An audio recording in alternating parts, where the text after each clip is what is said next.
আল্লাহ তাআলা কিয়ামতের কঠিন ময়দানে যেদিন স্বামী স্ত্রীকে চিনবে না, স্ত্রী স্বামীকে দেখে পালিয়ে যাবে, বন্ধু বন্ধুরে চিনবে না, পীর সাহেব মুরিদরে চিনবে না, মুরিদ পীর সাহেবরে চিনবে না, দলের কর্মী তার নেতারে চিনবে না, নেতা তার কর্মীরে চিনবে না, বন্ধু বন্ধুরে দেখে পালাবে। এই কঠিন মুহূর্তে সূর্যটা মাথার কাছে চলে আসবে, জমিনটা তামার জমিন হবে, আজকের জমিনের মতো নয়। মানুষ ঘর্মাক্ত, ক্লান্ত, শ্রান্ত মাথার মগজগুলো কানের ছিদ্র আর নাকের ছিদ্র দিয়ে বেয়ে বেয়ে পড়বে। বিশ্বনবী ফরমান, কিয়ামতের ওই কঠিন ময়দানে 7 শ্রেণীর ব্যক্তিকে রব্বুল আলামিন তার আরশের নিচে ছায়া দিবেন।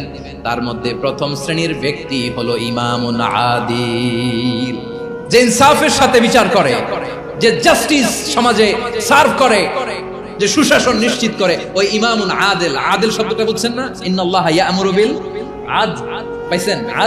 আদিল। 7 শ্রেণীর ব্যক্তিকে আল্লাহ তাআলা সুশীতল আরশের নিচে ছায়া দিবেন, যেদিন তার দেয়া ছায়া ছাড়া কোনো ছায়া থাকবে না। এর প্রথম হচ্ছে ইমামুন আদিল, ন্যায়পরায়ণ শাসক। চিল্লায়া বলেন সুবহানাল্লাহ। আবার বিশ্বনবী বললেন, ইন্নাল মুকসিতিনা ইনদাল্লাহি আলা মানাবিরা মিন নূর আন ইয়ামিনির রহমান। কিয়ামতের দিন যারা ন্যায়পরায়ণ হিসেবে আল্লাহর সামনে দাঁড়াবে, কিয়ামতের দিন রব্বুল আলামিন তার আরশের ডান দিকে ওই ন্যায়পরায়ণ লোকদের জন্য আরশের ডান দিকে একটা নূরের মিম্বারে তাদেরকে বসার সুযোগ করে দিবে। আল্লাহর আরশের ডান দিকে ন্যায়পরায়ণ লোকদের জন্য আল্লাহ তাআলা নূরের মিম্বার বানাবে। তার ঠিকানে কথা মনে করেছেন? আল আদাল, জাস্টিস। ইন্নাল্লাহা ইয়া'মুরু বিল আদল। আল্লাহ তাআলা এই আদালতের নির্দেশনা দেন, সুবিচার, সুশাসন। প্রিয় ভাইয়েরা, এটা আমরা বাংলাদেশে চাই কি চাই না? এই যে অরাজকতা, এই যে অন্যায়, এই যে জুলুম, এই যে ইনকনসিস্টেন্সি সমাজের অসঙ্গতির প্রধান কারণ জাস্টিস নাই, সুবিচার নাই, সুশাসন নাই। শেষবারের মতো আওয়াজ করে বলেন তো, আমরা বাংলাদেশে আদল চাই কি চাই না? তাহলে প্রথম নির্দেশনা শেষ। আল্লাহ তাআলা তোমাদেরকে আদলের আদেশ দেন। এরপরে আল্লাহ বললেন, আমি তোমাদেরকে ইহসানের আদেশ দেই। ইন্নাল্লাহা ইয়া'মুরু বিল আদলি ওয়াল ইহসান। আমি তোমাদেরকে যেমনি আদলের নির্দেশনা দেই, তেমনি ভাবে তোমাদেরকে ইহসানের নির্দেশনা দেই। ইহসান, আওয়াজ করে সবাই বলেন তো ইহসান। ইহসান মানে কারো প্রতি সফট হার্টেড হওয়া, মহানুভব হওয়া, অনুগ্রহ পরায়ণ হওয়া, অনুগ্রহশীল হওয়া, একে অপরের প্রতি দয়াদ্র হওয়া। একে অপরের প্রতি দয়াদ্র, অনুগ্রহশীল হওয়া ছাড়া মানবিক সমাজ কশিনকালেও গঠন করা সম্ভব না। প্রিয় ভাইয়েরা, সুন্দর আচরণ দিয়ে, ইহসান দিয়ে যা জয় করা যায়, নরম আচরণ দিয়ে যেটা অর্জন করা যায়, কঠোরতা দিয়ে সেটা পারা যায় না। বিষ্ণু ঈসা ইসলাম ইহসান দিয়ে, কোমল আচরণ দিয়ে, তার অনুগ্রহ দিয়ে তিনি অনেক কাফিরের হৃদয়কে জয় করে ফেলেছেন। সাইয়েদনা সুমামা ইবনে উসাল রাদিয়াল্লাহু তাআলা আনহুর কথা মনে পড়ে যায়। তিনি ছিলেন ইয়ামামার বাদশা। মদিনাতে বিশ্বনবীকে হত্যা করার নিয়তে এসেছিলেন। গোপনে গোপনে বিশ্বনবীকে হত্যা করে আবার ইয়ামামাতে তিনি ফিরে যাবেন। কিন্তু কি অবাক করা কাণ্ড, হত্যা করতে পারে নাই, সাহাবাদের হাতে তিনি ধরা পড়ে গেলেন। সাইয়েদনা সুমামা ইবনে উসাল রাদিয়াল্লাহু তাআলা আনহু হত্যার নিয়তে আসলেন, কিন্তু হত্যা করতে পারলেন না। সাহাবারা ওনাকে ধরে ফেললেন, ধরে মসজিদে নববীর পিলারের মধ্যে বেঁধে রাখলেন। সুমামা ইবনে উসাল, সিরাত থেকে শোনাচ্ছি, রাদিয়াল্লাহু তাআলা আনহু ইয়ামামার অধিপতি ছিলেন। বিশ্বনবীকে হত্যার জন্য আসছেন, ধরা পড়ে গেছেন, এখন মসজিদে নববীতে বেঁধে রাখছে। তার মানে বন্দী। এখন স্ট্যাটাস কি? বন্দী, ক্যাপ্টিভ। বিষ্ণু ঈসা ইসলাম সাহাবাদেরকে বললেন, তার খোঁজ খবর নিও, সুমামা ইবনে উসালের খোঁজ খবর নিও। সাহাবারা বলেন, ইয়া রাসূলুল্লাহ, আপনাকে হত্যা করতে এসেছে, তার তো কঠিন ক্যাপিটাল পানিশমেন্ট হওয়া দরকার, কঠিন শাস্তি হওয়া দরকার। বিশ্বনবী বললেন, না, আমি যেটা জানি তোমরা সেটা জানো না, তোমরা সুমামার সাথে ভালো আচরণ করো। বিশ্বনবী সুমামার কাছে গেলেন। প্রথম দিন যে তিনি কালেমার দাওয়াত দিলেন, ঈমানের দাওয়াত দিলেন, ইসলামের দাওয়াত দিলেন, রিসালাতের দাওয়াত দিলেন, আখিরাতের দাওয়াত দিলেন। পরের দিন যে বিশ্বনবী সালাতের দাওয়াত দিলেন, যাকাতের দাওয়াত দিলেন। ইসলাম কি, কিভাবে, কেমন করে পালন করতে হয় চমৎকার আর্টিকুলেট করতে শুরু করলেন। তন্ময় হয়ে সুমামা ইবনে উসাল রাদিয়াল্লাহু তাআলা আনহু বিশ্বনবীর কথাগুলো শুনতে আরম্ভ করলো। একদিন নয়, 2 দিন নয়, টানা 3 দিন বিশ্বনবী সুমামার কাছে ইসলামকে প্রেজেন্ট করেছেন, উপস্থাপন করেছেন। আওয়াজ করে বলেন, কয় দিন? তিন দিন মসজিদে নববীতে বাধা। আর সাহাবীদেরকে বললেন তার খোঁজ খবর নিও, তোমরা যে রুটি বানাও এর মধ্যে সবচেয়ে ভালো আটার রুটিটা তারে দিও, সবচেয়ে রিফাইন্ড খেজুর যেটা পিওর খেজুর এটা তারে দিও। আর বিশ্বনবী নিজের উট থেকে দুধ দহন করে ওনার বাড়ির এক কর্মচারীকে বলেছেন দুধ দহন করে সুমামার জন্য নিয়ে যে। সুবহানাল্লাহ পড়বেন না? সবাই তো অবাক, ইয়ামামা থেকে আসতে নবীকে হত্যা করতে, বিশ্বনবী দেখে তারে জামাই আদর করেন।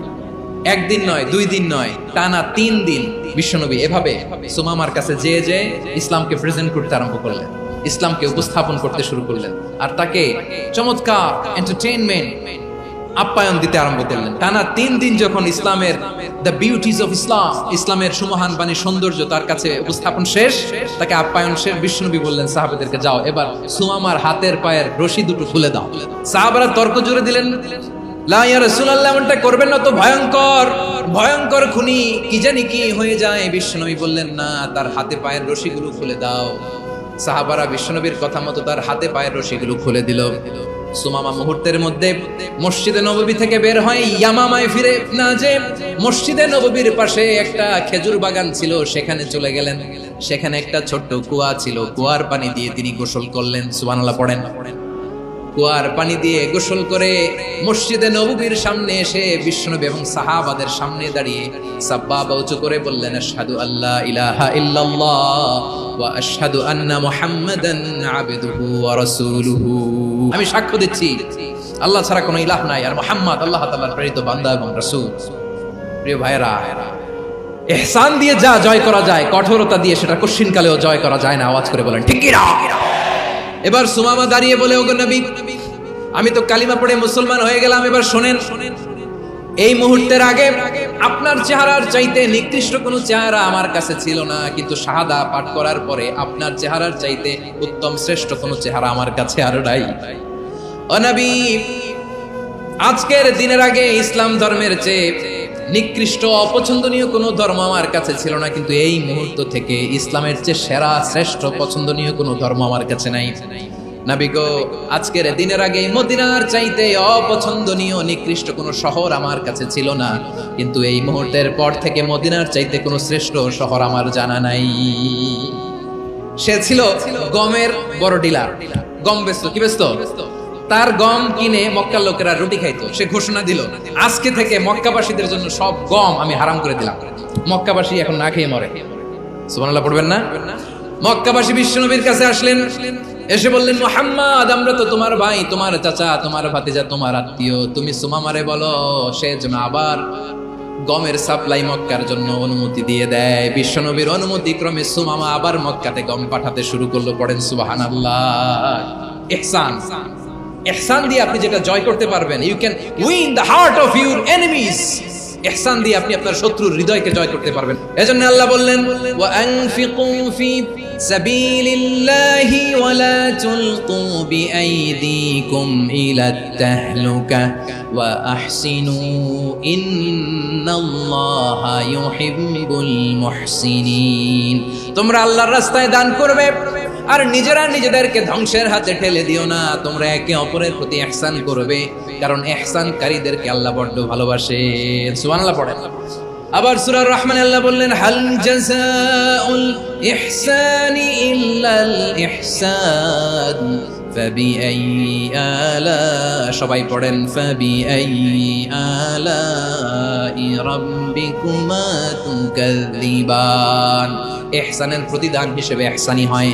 বিশ্বনবী সুমামার প্রতি যেমন ইহসান করেছেন, সুমামাও ঠিক তেমন ইহসান ফিরিয়ে দিয়েছে। ঠিক কিনা বলেন?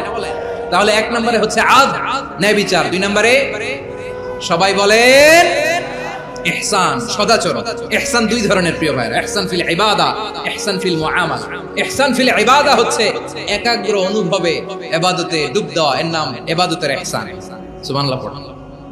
বিশ্বনবী বলেন ইহসান মানে কি জানো নাকি?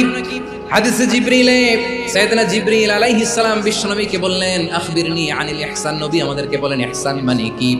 বিশ্বনবী বললেন, আনতা আবুদাল্লাহা কাআন্নাকা তারাহু ফাইন লাম তাকুন তারাহু ফাইন্নাহু ইয়ারাক।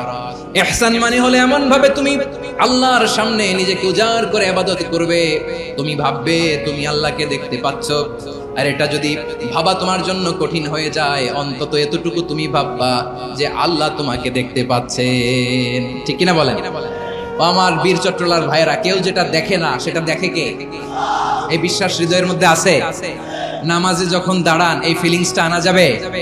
এসা পর্যন্ত যে আমরা হায়াত পাবো কোনো গ্যারান্টি আছে? সবাই আওয়াজ করে বলেন, গ্যারান্টি আছে? গ্যারান্টি নাই। এজন্য বিষ্ণু ইসলাম বলেছে, এমন ভাবে নামাজে দাঁড়াও, ইবাদত করো, মনে করো হতে পারে এটাই আমার জীবনের শেষ নামাজ। পারফর্ম দ্য সালাহ as if this is your last and final prayer. এমন ভাবে সালাতে দাঁড়াও, ভাবো হতে পারে এটাই তোমার জীবনের শেষ নামাজ। এমন ভাবে নামাজে দাঁড়াও, ভাবো এটাই শেষ নামাজ।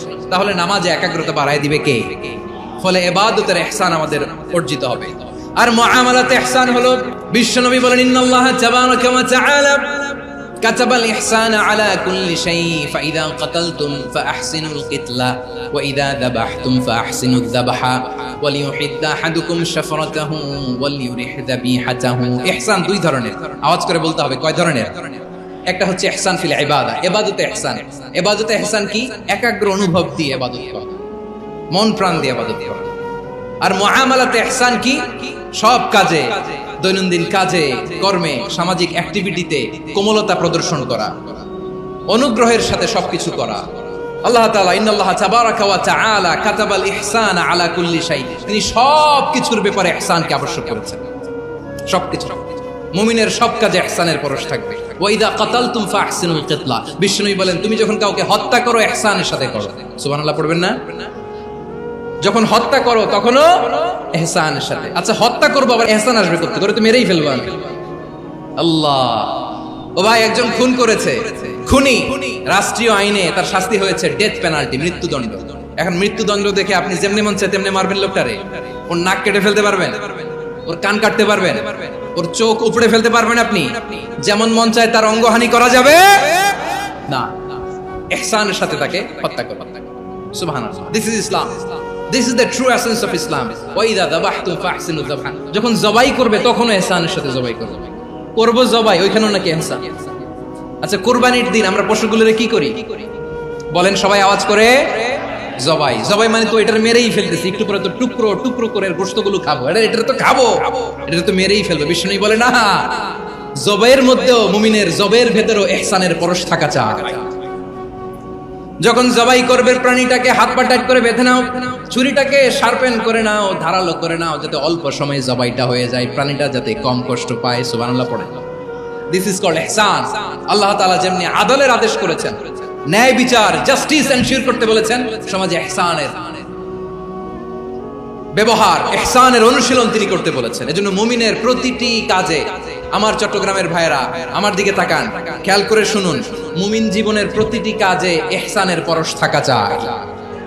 আমরা যেন আমাদের পরিবারের প্রতি ইহসান করি, আমরা যেন আমাদের কর্মচারীদের প্রতি ইহসান করি, আমরা যেন আমাদের কলিগদের প্রতি ইহসান করি, আমরা যেন আমাদের ভাইদের প্রতি ইহসান করি। মুমিন জীবনের প্রতি কাজে ইহসানের পরশ থাকার দরকার আছে না নাই? কথা বুঝতে পেরেছেন? তাহলে আল্লাহ তাআলার তিনটা আদেশ ছিল, কয়টা গেল? প্রথমে কি ছিল? আদল। দুই নম্বরে, তিন নম্বরে রব্বুল আলামিন বললেন ওয়া ইতাইদিল কুরবা, নিকটাত্মীয়দেরকে দান করো। নিকটাত্মীয়দেরকে দাও, যারা তোমাদের ব্লাড কানেকশনের আত্মীয় তাদেরকে তোমরা দাও। এখানে জেনারেলি বললেন দাও, কি দিব সেটা তিনি এখানে বলেন নাই, সেটা তিনি সূরাতুল ইসরার মধ্যে বলেছেন। আল্লাহ বলেন ওয়া আতিদাল কুরবা হাক্কাহ, নিকট আত্মীয়দেরকে তাদের অধিকার, তাদের প্রাপ্য তোমরা বুঝিয়ে দাও। দেখেন, একটা শান্তির সমাজ, একটা সমৃদ্ধ সমাজ, একটা মানবিক সমাজ গঠনের জন্য আল্লাহ তাআলা বেশি না, মাত্র তিনটা অর্ডার, তিনটা ভার্ডিক্ট তিনি জারি করেছেন। এক নাম্বার সুশাসন, ন্যায় বিচার। দুই নাম্বার ইহসান। তিন নাম্বার নিকটাত্মীয়, যারা কাছের, তোমার ভেরি ক্লোজ রিলেশনশিপে আছে, তাদেরকে দাও। দাও, দিলে বাড়িয়ে দেয় কে? অনেকে দিতে চায় না, কৃপণতা করে। দিলে বাড়ায় দেয় কে? ও মিয়া, মদিনার মধ্যে সবচাইতে গরিব সাহাবী ছিল বেলাল রাদিয়াল্লাহু তাআলা আনহু। ওনার এন্টায়ার অ্যাসেট, সম্পদের পরিমাণ কতদূর জানেন? একটা লুঙ্গি। বেলাল রাদিয়াল্লাহু তাআলা আনহু, ওনার টোটাল ওয়েলথের এস্টিমেশন হচ্ছে মাত্র একটা লুঙ্গি। একটা লুঙ্গি, টোটাল ওয়েলথ এস্টিমেশন, টোটাল সম্পদের পরিমাণ বেলাল রাদিয়াল্লাহু তাআলা আনহুর কি ছিল? ওই বেলাল রাদিয়াল্লাহু তাআলা আনহুকে বিষ্ণু ইসলাম বলেছেন, আনফিক ইয়া বেলাল, ও বেলাল তুমিও দাও। ওয়ালা তাখশা মিন যিল আরশি ইখলালা, আরশের অধিপতির তো কোনো ঘাটতি নাই, তুমি দিলে ওই আল্লাহ তোমারে বাড়ায় দিবে। এজন্য আমার প্রিয় ভাইয়েরা, দিলে কমে না, দিলে বাড়ে। অনেকে ধরে রাখে, নতুন কিছু নিতে পারে না, হাত দিয়ে যেটা ধরে রেখেছেন এটা দিয়ে দেন, বড় একটা ধরার সুযোগ পাবেন। জোরে বলেন ঠিক কিনা? রাব্বুল আলামিন বললেন 3 নাম্বার আদেশ হলো তোমাদের প্রতি সমাজটারে কেমন করে মানবিক সমাজ, সুন্দর সমাজ গড়বা। 3 নাম্বার আদেশ হলো ওয়াতিদাল কুরবা হাক্কা, নিকটাত্মীয়দেরকে তাদের প্রাপ্য বুঝিয়ে দাও। এই নিকটাত্মীয়দেরকে তাদের অধিকার বুঝিয়ে দেওয়া, প্রাপ্য বুঝিয়ে দেওয়াতে আমাদের গাফলতি আছে না নাই? অনেকে দেখবেন অনেক আল্লাহওয়ালা, তাহাজ্জুদ গুজার, সেজদা দিতে দিতে কপালে কালো দাগ ফেলে দিছে, সে তার বোনের হকটা আদায় করে নাই, আছে না নাই? অনেক বড় হাজী সাহেব, বিশাল লম্বা দাড়ি, ছেলেরে সব দিয়ে দিছে, মেয়েরে কিছু দেয় নাই, মেয়ের হক আদায় করে নাই, আছে না নাই? এই হাজী সাহেবেরা, এই আল্লাহওয়ালারা কিয়ামতের ময়দানে আটকে যাবে। আপনি অন্যের অধিকার নষ্ট করেছেন, তাদের রাইটস কে ভায়োলেট করেছেন। এজন্য আল্লাহ তাআলা বলেন, কারো অধিকার যদি কেউ নষ্ট করে, ওই সমাজটা মানবিক সমাজ কঠিনকালেও হতে পারে না। এজন্য 3 নম্বর আল্লাহ বললেন, ওয়া ইতাইদিল কুরবা, নিকটাত্মীয়দেরকে দাও। কি দিবা? তাদের অধিকার দিয়ে দাও। বোনের অধিকার বুঝিয়ে দাও, মেয়ের অধিকার বুঝিয়ে দাও, ফুফুর অধিকার বুঝিয়ে দাও। দেখবেন অনেক মায়েরা ছেলের পাতে মুরগির রান দেয়, মেয়ের পাতে দেয় মুরগির ঠ্যাং। তো মেয়ের কি মুরগির রান খেতে মনে চায় না? মনে চায় না? এমনটা করা যাবে না। নিকটাত্মীয়দেরকে অধিকার দিয়ে দাও, নিকটাত্মীয়ের সাথে সুসম্পর্ক রাখো। আদেশটা কার? এজন্য প্রিয় ভাইরা, জীবনে যদি বারাকা অর্জন করতে চান, নিকটাত্মীয়দের সাথে সুসম্পর্ক রাখতে হবে, তাদের জন্য উপহার পাঠাতে হবে। বিশ্বনবী বলেন, লা ইয়াদখুলুল জান্নাতা কাতে, যে ব্যক্তি আত্মীয়তার সম্পর্ককে ছিন্ন করে দেয়, সে কঠিনকালেও আল্লাহর জান্নাতে ঢুকবে না। আপনি কি এটারে সহজ হাদিস মনে করছেন? এটা সহজ কথা? আপনি ভাবছেন আপনার নামাজ আপনারে বাঁচাতে পারবে, আপনার রোজা বাঁচাতে পারবে, আপনার তাহাজ্জুদ আপনারে বাঁচাতে পারবে? অধিকার নষ্ট করলে কিছুই আপনারে বাঁচাতে পারবে না। এজন্য নিকট আত্মীয়দেরকে দিতে হবে বেশি বেশি। বিশ্বনবী বলেন, ইন্না সাদাকাতা আলাল মিসকিনি সাদাকা ওয়া আলা যির রাহিমি ইসনাতান সাদাকাতুন ওয়া সিলা। মিসকিনরে দান করলে শুধু দানের সওয়াব হয়, নিকট আত্মীয়কে দান করলে 2টার সওয়াব হয়, সাদাকার সওয়াব হয়, আবার আত্মীয়তার বন্ধন অটুট রাখার সওয়াব হয়ে যায়। আবার বিশ্বনবী বললেন, মান সাররাহু আইয়ুবসাতা লাহু ফি রিজকিহি ওয়া ইনসালাহু ফি আসারিহি ফালইয়াসিল রাহিমা। যে ব্যক্তি তার রিজিকের প্রশস্ততা চায় আর হায়াতে বরকত চায়, সে যেন তার আত্মীয়ের সাথে সুসম্পর্ক রাখে। আমার প্রিয় চট্টলার ভাইয়েরা, আমাদের রিজিক বাড়ুক, এটা আমরা চাই কি চাই না? সবাই চান? হ্যাঁ, আমাদের রিজিকে প্রশস্ততা আসুক, চাই কি চাই না? আমাদের হায়াতে বরকত আসুক, আমরা চাই কি চাই না? এই 2টা যদি চান, তাহলে নিকট আত্মীয়দের সাথে সুসম্পর্ক রাখবেন। পারবেন? তাহলে সমাজটারে মানবিক সমাজ বানায় দিবে কে? 3টা আদেশ চলে গেল। 1 নম্বরে কি ছিল? 2 নম্বরে, 3 নম্বরে নিকট আত্মীয়দেরকে দান। আল্লাহ তাআলা 3টা জিনিসের যেমনি আদেশ করেছেন, অনুরূপ ভাবে 3টা বিষয় তিনি বারণ করেছেন, নিষেধ করেছেন। ওগুলোর কাছেও যাওয়া যাবে। রাব্বুল আলামিন বলেন, ওয়ায়ানহা আনিল ফাহশাই ওয়াল মুনকারি ওয়াল বাগি। আমি যেমনি 3টি বিষয়ে আদেশ করলাম, অনুরূপ ভাবে 3টি বিষয়ে বারণ করলাম, নিষেধ করলাম। আমার 1 নাম্বার নিষেধাজ্ঞা হলো অশ্লীলতার প্রতি। ফাহশা, ওয়ায়ানহা আনিল ফাহশা, আল্লাহ তাআলা অশ্লীলতাকে নিষেধ করেছেন। কোন জিনিসকে? সবাই বলুন, কোন জিনিসকে? যত ধরনের, যত টাইপের, যত ক্যাটাগরির অশ্লীলতা হতে পারে, সব অশ্লীলতাকে হারাম করেছেন কে? ফাহশা মানে কি? কথায়, কাজে, আচরণে, কমেন্ট, ফেসবুকের কমেন্টসে যত ধরনের নোংরামো আছে, যত ধরনের অশ্লীলতা আছে, এটাকে আরবিতে বলে ফাহশা। রাব্বুল আলামিন বলেন, কুল ইন্নামা حرم ربي الفواحش ما ظهر منها وما بطن। ও নবী, আপনি বলে দেন, আমার রব প্রকাশ্য, অপ্রকাশ্য, স্পষ্ট কিংবা অস্পষ্ট, দৃশ্যমান কিংবা অদৃশ্যমান সব অশ্লীলতাকে হারাম করেছেন। সব ধরনের অশ্লীলতা হারাম। আল্লাহ তাআলা আমাদেরকে অশ্লীলতা থেকে বাঁচান। এবার বলেন, আমাদের সমাজে অশ্লীলতা আছে না নাই? অশ্লীলতা নানা ভাবে, নানা নামে, নানা মোড়কে আমাদের সমাজে আছে না নাই? সংস্কৃতির নামে, ফ্যাশনের নামে, বিনোদনের নামে, উপন্যাসের নামে, কনসার্টের নামে অশ্লীলতা আছে না নাই? আপনি দেখেছেন কনসার্টগুলোর অবস্থা? আমাদের তরুণ তরুণীরা, আমাদের যুবক যুবতীরা, আমাদের জেনজিরা, কি অবস্থা ওইখানে? কনসার্টের নামে অশ্লীলতা আছে না নাই? ছেলে মেয়ে একে অপরকে জড়ায় ধরতেছে, একে অপরকে চুমু খাচ্ছে প্রকাশ্যে, দিবালোকে, গণমানুষের সামনে। আল্লাহ তাআলা এই অশ্লীলতা থেকে আমাদেরকে বেঁচে থাকতে বলেছেন। রূপালী জগতের নামে অশ্লীলতা আছে না নাই? এই টার্মটা আপনারা জানেন না? রূপালী জগৎ কি জগৎ? আসলে কি রূপালী জগৎ না অন্ধকার জগৎ? আমার বোনেরা, আপনাদেরকে যে কি বলে তারা বুঝায়, রূপালী জগৎ শুনেই আপনি ভরকে যাবেন না। রূপালী জগতে যে নারী যত বেশি উলঙ্গ, সে নাকি তত বেশি সাহসী। জানেন? বলে এটা একটা সাহসী নারী, খুব সাহসী পদক্ষেপ তার।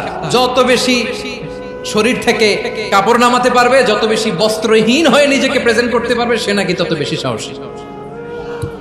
আমার চট্টলার ভাইরা, শয়তানের প্রথমে এজেন্ডা ছিল বনি আদমকে বস্ত্রহীন করা।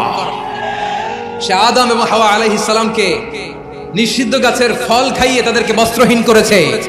এই জামিনেও সে আমাদেরকে বস্ত্রহীন করতে চাইবে। এই রূপালী জগতের নামে তারা এটা করে। আমার প্রিয় বোনেরা, আপনি জানেন না আপনার দাম কত? ওরা আপনাদেরকে বিজ্ঞাপনের সস্তা পণ্য বানাতে চায়। ওরা আপনাদেরকে ওদের ভোগের লিপসার টুলস বানাতে চায়। ওরা আপনাদেরকে দিয়ে ওদের খায়েশ পূরণ করতে চায়। এটা আপনাদের জন্য মোটেও ডিগনিটি নয়, এটা আপনাদের জন্য সম্মান নয়। আপনার সম্মান শালীনতায়, আপনার সম্মান হেজাবে, আপনার সম্মান ভদ্রতায়, আপনার সম্মান আপনার ডিসেন্ট পোশাকে। পোশাক বলে দেয় এই নারীটা ভদ্র না অভদ্র। পোশাক বলে দেয় এই মেয়েটা কোন ঘরের মেয়ে। আপনি জানেন না? আপনারা সস্তা পণ্য বানায়, ভোগের পণ্য, বিলবোর্ডে আপনাকে উলঙ্গ করে উপস্থাপন করে। এই অশ্লীলতার সাথে ইসলামের কোনো সম্পর্ক। এজন্য আল্লাহ বলেন, আমি অশ্লীলতাকে হারাম করেছি। অশ্লীলতাকে হারাম করার প্রথম কারণ হলো এর মাধ্যমে মানবতাকে অপমানিত করা হয়। কারণ মানুষের সম্মান মানুষের পোশাকে। মানুষ যখন পোশাকহীন হয়ে যায়, বস্ত্রহীন হয়ে যায়, তার সম্মান কমে যায়। ঠিক কিনা? অশ্লীলতাকে হারাম করার প্রথম কারণ হচ্ছে মানুষ মানুষকে অপমান করে। একটা নারী, সে তো সম্মানিত। নারী যে কত সম্মানিত, নারীর এটা বুঝেই নেই। বিশ্বনবী বলেন, আর দুনিয়া কুল্লুহা মাতা ওয়া খায়রু মাতা'আদ দুনিয়া আল মারআতুস সালিহা। আমার বোনেরা, 5টা প্যান্ডেলে আপনারা এলইডিতে আমার আলোচনা শুনছেন, আমি জানি। আপনাদের এই গর্ভ যে কত দামি আপনি জানেন না। আপনার পেট থেকেই আসবে আগামী দিনের সালাহুদ্দিন আল আইয়ুবী। আপনার পেট থেকেই আসবে অনাগত দিনের ইমাম মাহদী আল মুনতাযর। আপনার পেট থেকেই আসবে অনাগত দিনের ফয়সাল, ওয়াসিম, মুগ্ধ, আবু সাইদের মতো বীর যোদ্ধা। আমার প্রিয় বোনেরা, আমার প্রিয় বোনেরা, বিশ্বনবীর কথার ওজন খেয়াল করেন। আর দুনিয়া কুল্লুহা মাতা ওয়া খায়রু মাতা'আদ দুনিয়া আল মারআতুস সালিহা। দুনিয়ার সবকিছুই অ্যাসেট, এর মধ্যে সবচেয়ে দামি অ্যাসেট নেককার নারী। আপনার গর্ভ যে কত দামি আপনি জানেন না। নিজের সময়টাকে কাজে লাগান, কোরআন পড়েন, সুন্নাহ পড়েন। আপনার অনেক দায়িত্ব ঘরে। You are the MD of your family. একটা family it's a very big institution. পরিবার একটা অনেক বড় প্রতিষ্ঠান। And you are the MD of your institution. আপনি এই পরিবারের MD, managing director of your family. এখানে আপনার কত দায়িত্ব। আপনি ছেলে মেয়েদেরকে তারবিয়া করবেন। আপনি আপনার স্বামীর জন্য ঘরটারে জান্নাতের নীর বানাবেন। আপনার জন্য জান্নাতের ডুপ্লেক্স বাড়ি ওইখানে তৈরি করে রাখবে কে? আপনি যে কত দামি আপনি জানেন না। নারীদেরকে আল্লাহ বানিয়েছেন উচ্চতর করে, নিম্নতর নয়। নারীদেরকে ছোট্ট জিনিস দিলে এটার বড় করে দেয়। নারীদেরকে ভ্রূণ দিলে, শুক্রাণু দিলে নারী এটারে বাচ্চা হিসেবে উপহার দেয়। ঠিক কিনা? বিয়ের মাধ্যমে স্বামী যখন তার শুক্রাণু তার স্ত্রীকে উপহার দেয়, স্ত্রী রিটার্নে কি উপহার দেয়? ফুল ফর্ম বেবি, মানব সন্তান। দেখছেন? আপনি দিলেন একটুকুনি, দিছে বিশাল। আপনি যদি নারীকে বাজার এনে দেন, নারী এটাকে সুস্বাদু খাবারে রূপান্তর করে দেয়। আপনি তাকে একটা মুচকি হাসি দিয়ে দেন, সে তার কলিজা দিয়ে দেয়। কিন্তু যদি আপনি তার মনে কষ্ট দেন, সে আপনার জীবনকে জাহান্নাম বানায়া দেয়। নারীর মন বুঝতে পারলে নেয়ামত, বুঝতে না পারলে কিয়ামত। আমার প্রিয় বোনেরা, আপনি যে কত দামি আপনি জানেন না। অনেক দামি আপনি। আপনাদেরকে যেন ভোগের সস্তা পণ্য বানাতে না পারে, আপনাদেরকে সচেতন থাকতে হবে। তাহলে কেন আল্লাহ তাআলা এই ফাহশা অশ্লীলতাকে হারাম করলেন? এক নাম্বার, এতে হিউম্যান ডিগনিটি কমে। দুই নাম্বার, এতে মানুষের অধিকার নষ্ট হয়। আপনি বিয়ে করেছেন এরে, পরকিয়া করেন ওর সাথে, এরকম আছে না নাই? স্ত্রীর অধিকার নষ্ট করেছেন। আপনি বিবাহ সম্পর্কে আবদ্ধ হয়েছেন তার সাথে, আপনি পরকিয়া করেন ওই ছেলের সাথে, আপনি আপনার হাজবেন্ডের সাথে বিট্রে করেছেন। এজন্য আল্লাহ অশ্লীলতাকে হারাম করেছেন।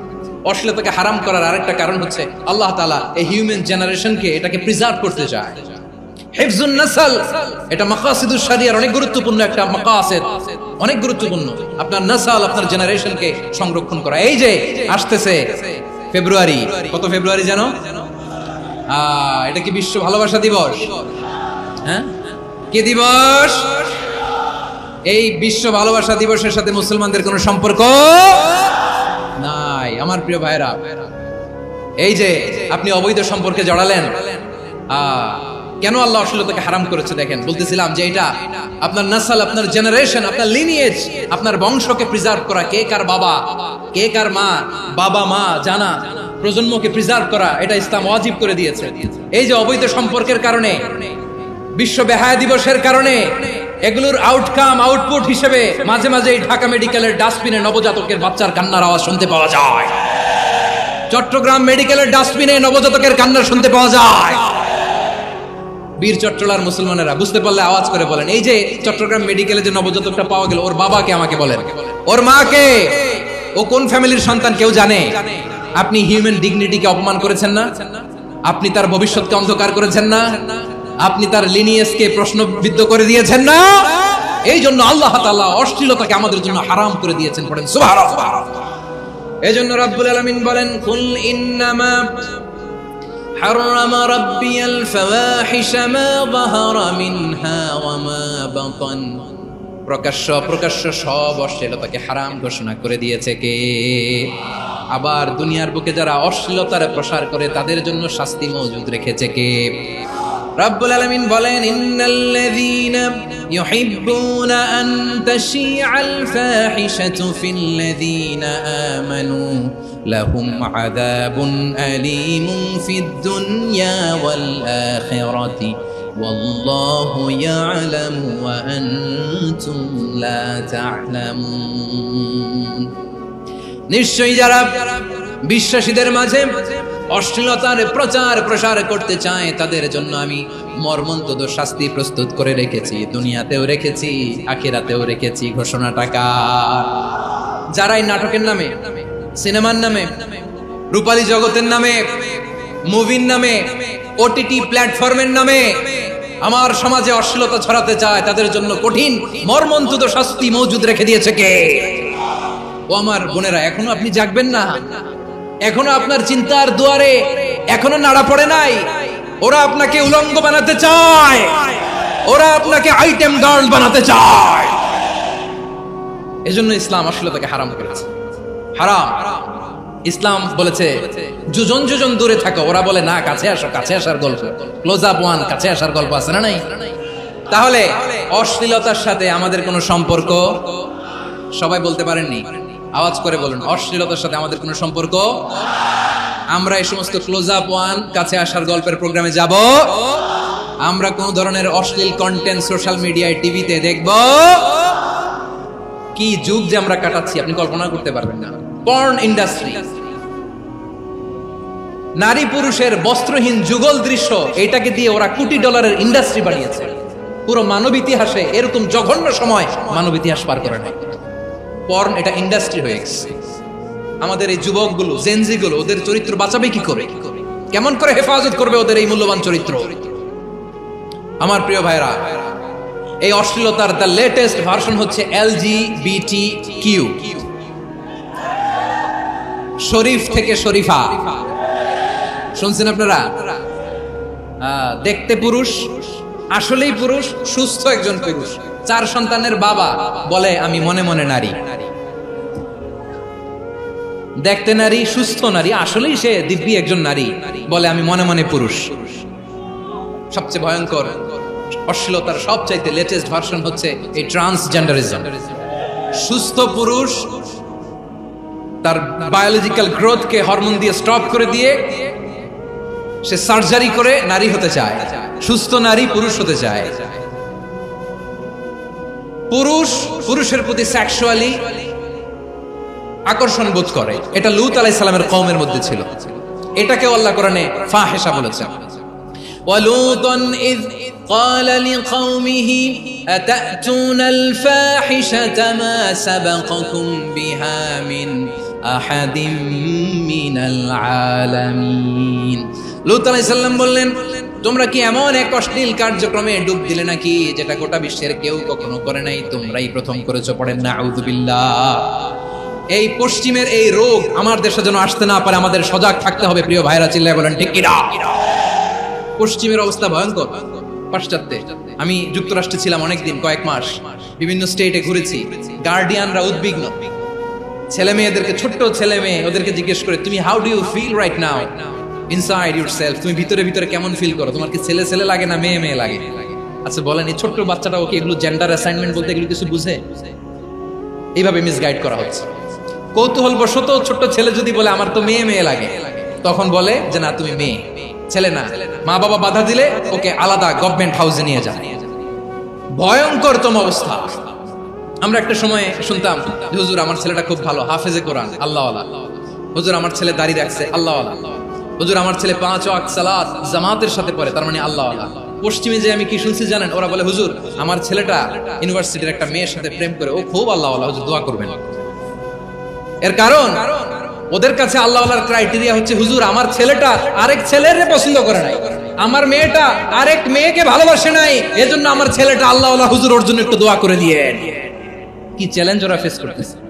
ওনার ছেলে যে আরেক ছেলেরে বিয়ে করবে না, এটাতেই উনি খুশি যে আলহামদুলিল্লাহ আমার ছেলেটা একটা মেয়েরে ভালোবাসে, আমার মেয়েটা একটা ছেলেরে ভালোবাসে, মানে এটা খুব আল্লাহওয়ালা। নাউজুবিল্লাহ পড়তে পারলেন না? এজন্য অশ্লীলতার সাথে আমাদের কোনো সম্পর্ক। রব্বুল আলামিন বলেন, ওয়ায়ানহা আনিল ফাহশাই ওয়াল মুনকারি ওয়াল বাগি। তিনটা জিনিসকে আমি নিষিদ্ধ করলাম। এক নাম্বার হলো ফাহশা, অশ্লীলতা। 2 নম্বরে হলো মুনকারের সমস্ত মন্দ কাজ। মুনকার মানে হচ্ছে যত মন্দ কাজ, খারাপ কাজ, বাজে কাজ, এটার বলে মুনকার। এটার কি বলে? আপনারা পড়ছেন না, তা'মুরুনা বিল মা'রুফি ওয়া তানহাউনা আনিল মুনকার। সৎ কাজের আদেশ, অসৎ কাজের নিষেধ। মুনকার, মুনকার হচ্ছে মানুষের স্বাভাবিক বিবেকবোধ যেটাকে খারাপ বলে, ওইটাই মুনকার। পৃথিবীর সব আসমানি গ্রন্থ যেটাকে খারাপ বলেছে, মানুষের স্বাভাবিক বিবেকবোধ যেটাকে খারাপ বলেছে, এগুলো সব মুনকার। যেমন ইফতিজিং, এটা কি ভালো না খারাপ? মজুদদারি, খাদ্যে ভেজাল দেওয়া, ওজনে কম দেওয়া, মাছে ফরমালিন মিশানো, চাঁদাবাজি, টেন্ডারবাজি, দখলবাজি, এগুলো আমাদের স্বাভাবিক বিবেকেই বলে এগুলো খারাপ, এগুলো হচ্ছে মুনকার। আল্লাহ তাআলা এই মুনকার থেকে আমাদেরকে বেঁচে থাকতে বলেন, আর শয়তান এই মুনকারের প্রতি আমাদেরকে উদ্বুদ্ধ করে। আল্লাহ তাআলা বললেন, ইয়া আইয়ুহাল্লাযীনা আমানু লা তাত্তাবিউ খুতুওয়াতিশ শাইতান ওয়া মান ইয়াত্তাবি' খুতুওয়াতিশ শাইতানি ফাইন্নাহু ইয়া'মুরু বিল ফাহশাই ওয়াল মুনকার। আল্লাহ বললেন, আমার গোলামেরা শোনো শোনো, ও আমার বিশ্বাসী বান্দারা খবরদার, তোমরা কশিনকালেও শয়তানের পদাঙ্ক অনুসরণ করবে না, কারণ শয়তান তোমাদেরকে অশ্লীলতা এবং মন্দ কাজের দিকে উদ্বুদ্ধ করে। আমাদের কাজ হচ্ছে শয়তান আমাদেরকে যেদিকে নিতে চায় আমরা তার উল্টা দিকে যাব। শয়তান এই মন্দ কাজকে আমাদের কাছে বিউটিফাই করে, চাকচিক্যময় করে আমাদের সামনে উপস্থাপন করে। এজন্য আল্লাহ বলেন মুনকারকে থামাতে হবে, মুনকার প্রতিরোধ করতে হবে। মুনকার প্রতিরোধের দায়িত্ব শুধু আমাদের নাকি? শুধু আপনার খতিব সাহেবের, ইমাম সাহেবের, নাকি মুসলিম উম্মার সবার? আওয়াজ করে বলুন, মুনকার অসৎ কাজ প্রতিরোধের দায়িত্ব কার? রাব্বুল আলামিন বলেন, কুনতুম খায়রা উম্মাতিন উখরিজাত লিন-নাসি তা'মুরুনা বিল মা'রুফি ওয়া তানহাউনা আনিল মুনকার। তোমাদেরকে শ্রেষ্ঠ জাতি করে জমিনের মধ্যে আবির্ভূত করা হয়েছে, যাতে করে তোমরা জমিনের ভেতরে সৎ কাজের আদেশ করতে পারো আর অসৎ কাজের নিষেধ করতে পারো। উম্মাহ কুনতুম খায়রা, তাহলে গোটা উম্মার দায়িত্ব, এটা বুঝতে পারছেন তো? আচ্ছা, আরো নিচে আসেন। এরপরে আল্লাহ বললেন, শুধু উম্মাহ না, এই জমিনের রাজত্ব আমি যাদের হাতে দেই, এই জমিনের মালিক আমি যাদেরকে বানিয়ে দেই, যাদেরকে আমি সরকারের দায়িত্ব দেই, তাদেরকেও মুনকার প্রতিরোধের দায়িত্ব দিয়েছে কে? আল্লাহ বলেন, যারা ক্ষমতার মসনদে বসেছে তাদেরকে 4 দফা কর্মসূচি আমি আল্লাহ দিলাম। আওয়াজ করে বলেন, কয় দফা? আল্লাহ বলেন আল্লাযীনা ইম্মাক্কান্নাহুম ফিল আরদি আকামুস সালাতা ওয়া আতাউজ যাকাতা ওয়া আমারু বিল মা'রুফি ওয়া নাহাউ আনিল মুনকার ওয়ালিল্লাহি আকিবাতুল উমুর। যারা এই জমিনের উত্তরাধিকার হয়েছে তারা 4 দফা কর্মসূচি নিয়ে সামনে আগাবা। সালাত কায়েম করবা, যাকাত আদায় করবা, সৎ কাজের আদেশ দিবা, অসৎ কাজ থেকে মুনকার প্রতিরোধ করবা। আদেশটা কার? আমার প্রিয় চট্টলার ভাইরা, পুরো উম্মার দায়িত্ব মুনকার প্রতিরোধ করা, সরকার প্রধানের দায়িত্ব মুনকার প্রতিরোধ করা। এরপর আল্লাহ বলেন প্রতিটা ফ্যামিলির যিনি প্রধান সিইও বাবা, প্রত্যেক বাবারও দায়িত্ব এই মুনকার প্রতিরোধ করা। আওয়াজ করে বলেন ঠিক কি না? যেমনটি সাইয়েদনা লুকমান আলাইহিস সালাম ওনার কলিজার টুকরা সন্তানকে আদেশ করেছেন, ইয়া বুনাইয়া আকিমিস সালাতা ওয়া'মুর বিল মা'রুফি ওয়ানহা আনিল মুনকার। পড়েন সুবহানাল্লাহ। বাবা ছেলেকে সবক দিচ্ছে, লুকমান আলাইহিস সালাম ছেলেকে বলতেছে, ওরে আমার কলিজার টুকরা সন্তান, ওরে আমার বাছা, নামাজ কায়েম করবা, সৎ কাজের আদেশ দিবা, আর মুনকার প্রতিরোধ করবা, অসৎ কাজ, সমাজ থেকে খারাপ কাজকে ঝেঁটে বিদায় করে দিবা। তাহলে দেখেন আমি স্টেপ বাই স্টেপ নামলাম। পুরা উম্মার দায়িত্ব, জমিনের উত্তরাধিকারী আল্লাহ যাদেরকে বানিয়েছেন সরকার, তাদের দায়িত্ব, প্রতিটি ফ্যামিলির প্রধানের দায়িত্ব।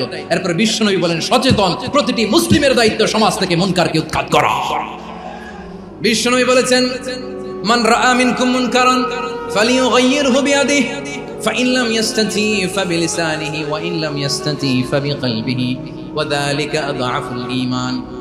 সমাজে যে মুনকার দেখবে, খারাপ কাজ দেখবে, সেজন্য হাত দিয়ে সেটাকে থামায়। আমার প্রিয় ভাইরা, না থামালে আমরাই ডুববো শেষমেশ। আমাদের বাঁচার জন্য হলেও থামাইতে হবে।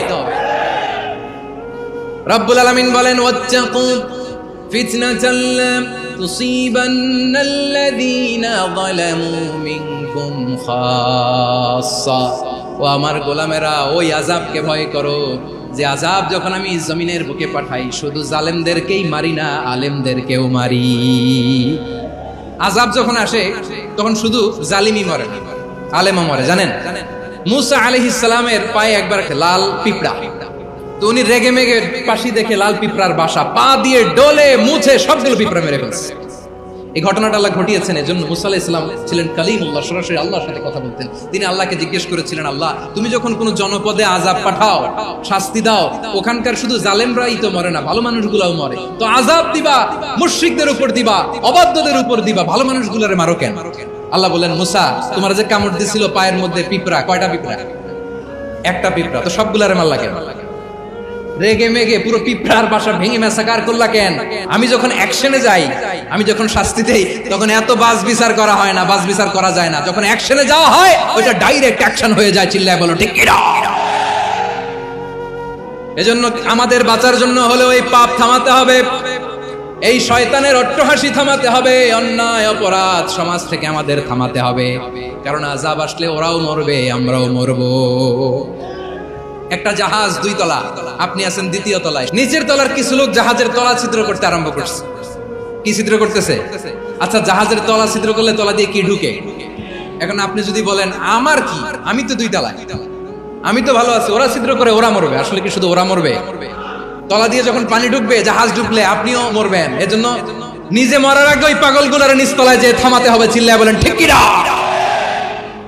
এজন্য আল্লাহ বললেন মুনকার প্রতিরোধের দায়িত্ব সমাজের টপ টু বটম সবার। এজন্য মুনকার প্রতিরোধ করার দরকার আছে না নাই?